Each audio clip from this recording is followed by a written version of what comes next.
शांति।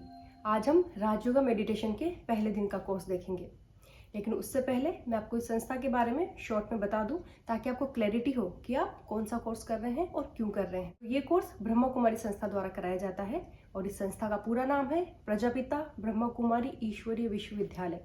इसका एक एक शब्द मीनिंगफुल है। प्रजापिता, जैसा कि हम सबको पता है कि सारी मनुष्य सृष्टि का जनक ब्रह्मा को माना जाता है, तो प्रजापिता। बहुत से लोग इसे प्रजापति कहते हैं, पर सारी प्रजा का कोई एक पति नहीं होता, सारी प्रजा का पिता होता है, तो प्रजापिता। ब्रह्मा कुमारी, क्योंकि सृष्टि की शुरुआत ब्रह्मा से मानी जाती है, तो हम सब ब्रह्मा की संतान ब्रह्मा कुमार ब्रह्मा कुमारी हैं। अब प्रश्न उठता है कि ब्रह्मा कुमारी ही क्यों, ब्रह्मा कुमार क्यों नहीं?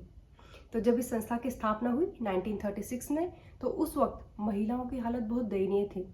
उन पे अत्याचार किए जाते थे, उनको उपभोग की वस्तु मात्र समझा जाता था। तो उस वक्त समाज की इस बुराई को दूर करने के लिए नारी शक्ति को आगे रखा गया, इसलिए ब्रह्मा कुमारी।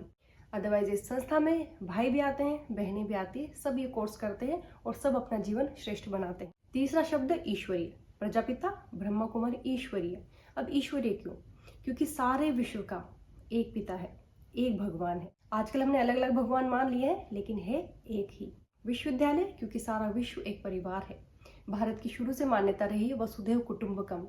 अब वसुधैव कुटुंब कब बनेगा? सारा विश्व कुटुंब कब बनेगा? जब सारे कुटुंब का एक पिता होगा। और इस विश्वविद्यालय में हम पढ़ाई पढ़ते हैं, जैसे किसी यूनिवर्सिटी में हम कोई कोर्स करते हैं, ऐसे इसमें भी अपने जीवन को श्रेष्ठ बनाने का हम कोर्स करते हैं, पढ़ाई पढ़ते हैं। और ये विश्वविद्यालय है, इसलिए लगभग 140 देशों में अप्रोक्स 9000 सेंटर अब तक खुल चुके हैं और बाकी देशों में भी खुल रहे हैं। तो अब आपको क्लियर हो गया होगा, प्रजापिता ब्रह्मा कुमारी ईश्वरीय विश्वविद्यालय। क्योंकि सारी आत्माएं, चाहे वो किसी भी देश की है, किसी भी जाति की है, किसी भी धर्म की है, किसी भी रंग की है, हम सब उस एक पिता की संतान हैं। मेडिटेशन का अर्थ ये नहीं होता कि हमने कुछ क्षण या कुछ देर के लिए शांति अनुभव कर ली, या जितनी देर मेडिटेशन में बैठे उतनी देर ठीक और बाकी वही सब। बल्कि मेडिटेशन से हमारी आत्मा में शक्ति भरती है, जिससे हम हमारी डे टू डे लाइफ में आने वाली सिचुएशन को पीसफुली फेस कर पाते हैं। सही तरह से किए हुए मेडिटेशन से संस्कार परिवर्तन होने लगते हैं, आदतें चेंज होने लगती है, हम गुस्से की जगह शांति से रिएक्ट करने लगते हैं, खुद की कमियों पे काम करने लगते हैं, दूसरों के गुण देखने लगते हैं, और तब आती है जीवन में भरपूरता। इस मेडिटेशन के मुख्यतः 2 पार्ट हैं, ज्ञान और योग। ज्ञान अर्थात स्पिरिचुअल नॉलेज।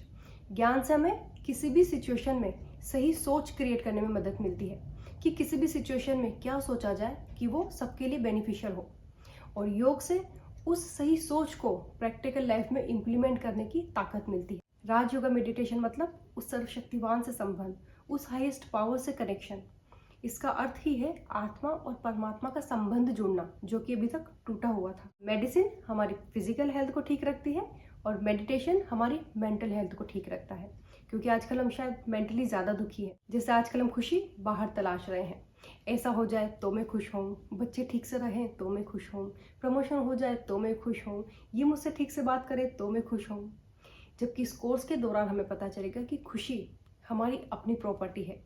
अब उसे कैसे बढ़ाना है, कैसे फील करना है, ये हम इस कोर्स के दौरान जानेंगे। तो इस कोर्स में हम स्टेप बाय स्टेप चलेंगे। पहले स्वयं को पहचानेंगे, हु एम आई, क्योंकि खुद को नहीं पहचाना तो और की तो बात ही छोड़े।